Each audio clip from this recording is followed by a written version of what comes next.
All right, welcome back to the YouTube channel. Today we're going to be talking a little bit about barbell squats and which variation you should do. When you first start training, it can be a little bit overwhelming. You see this guy doing front squats, you see this guy talking about high bar back squats, and this guy talking about low bar squats, the power lifter. So which squat variation should you do? Well, today we're going to break down the main differences between the three and which one you should pick for the goals that you want to achieve. So in order to understand the key differences between the three squat variations, we need to first understand the position of the bar and how this changes the squat mechanics. So firstly, we have the front squat. The front squat, the bar is placed on the front of the body, hence the name the front squat. Typically placed on the anterior delts, that cushy pad at the front of your shoulder there, and that's where you're going to hold the bar when you squat. The high bar back squat is placed on the upper traps, and you're using the meaty part of your upper traps as the cushion or the pad to support the weight. The low bar back squat is placed even further down the back and usually sits on the mid back or the rear delts. So now that we understand the position of the barbell, the placement of the barbell, we can now look a little bit more at the mechanics and how the mechanics are changed by where we place the bar. So in the front squat, the bar is placed on the front, and that will typically drive us into a more upright position and push our body weight back. This means we're going to load the anterior chain a little bit more, so your quads and your anterior core. So when you load up a barbell on the front there, you'll typically start to see the knees travel forward, you'll start to get a lot of quad tension out of the bottom of the hole, and you'll also start to feel a lot of anterior core and a lot of ab tension. Some people will typically call this a quad dominant movement because of the amount that you feel the quads in this specific squat variation. So the high bar back squat, or the variation that's placed on your upper traps, will typically start to load the hips a little bit more. However, we're still getting quite a little bit of quad involvement. And this is a really great variation to choose if you're looking at building some muscle, and typically you'll see a lot of bodybuilders pick this variation of squat. But because of the placement on the back, we do start to see a little bit more of a hip moment arm created, and we start to see more load placed on the hips. So with the low bar back squat, by placing the bar on the rear delts or as far down the back as possible, we start to shorten the range of the squat as much as possible. And this means that we can lift the most absolute loads with the low bar back squat.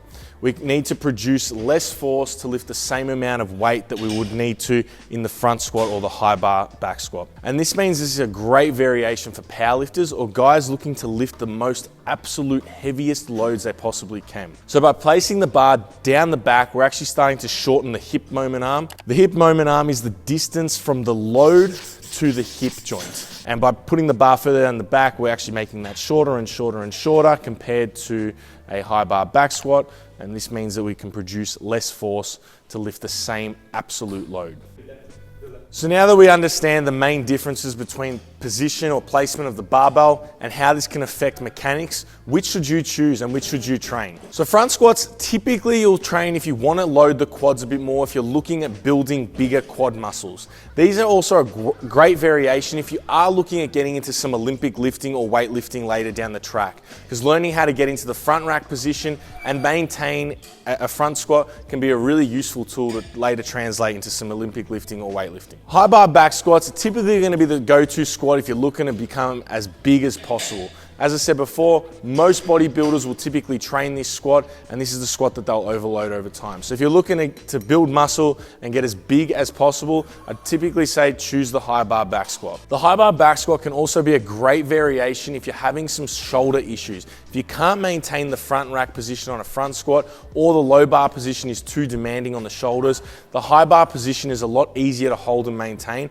and can be a really great option for you to use. Low bar back squat, as I said before, is for the power lifter or for the guy that wants to lift the heaviest weight possible. If all you care about is strength and getting as strong as possible and lifting the heaviest absolute weight on your back, then you should choose the low bar back squat.